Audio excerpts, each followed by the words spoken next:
der normalt meget affald på gaden i Aarhus? Ja, der ligger rigtig meget, og især i weekenderne. Det er det slemt. Så når der har været festuge, og når der har været ekstra tiltag i byen, ikke? Også med midnatsåbning og kulturnat, og så er der rigtig meget. Ja, jeg synes, der kommer mere og mere affald efterhånden, som der bliver flere og flere fastfoodbutikker. Mængden af affald, den er steget inden for de sidste 5-6 år. Så er den stigende, og det bliver den ved med at gøre, tror jeg. Og folk, de spiser meget i byen, og bruger byrummet meget. Og så er sådan det kniv, som de bruger skraldespanden, som vi kunne ønske det. Den er næsten blevet dobbelt så meget, siden jeg startede i 97.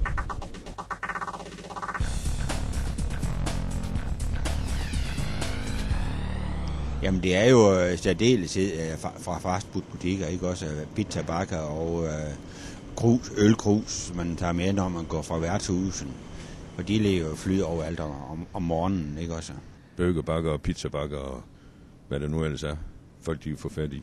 Sodavandskrus og ja, McDonald's poser, og det er nok det der, og så er der knust glas i massevis. Med en cigaretskøj efter der er stop for at ryge, så er der kommet rigtig mange cigaretskøjer over hele byen. Det ser ikke flot ud med alle de cigaretskøjer, der ligger overalt. Og så særdeles på de brostensbelagte områder er de meget svære at suge op. Jo.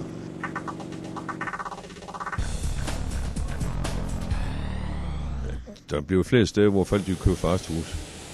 Og folk har nok også flere penge mellem hænderne, sådan de har råd til. Når det bliver mørkt, og folk de måske har fået en øl eller to, ikke? Og så er ikke altid, man husker at få ryddet bord efter, så når man går. Ja, det skyldes jo nok, at folk de er blevet lidt mere sløset og ikke bruger affaldsspandene.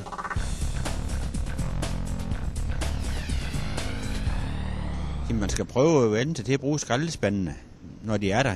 Det kan selvfølgelig ske, at en skraldespand er fuld, men så kunne det med, at de står meget, meget tæt her i byen, ikke?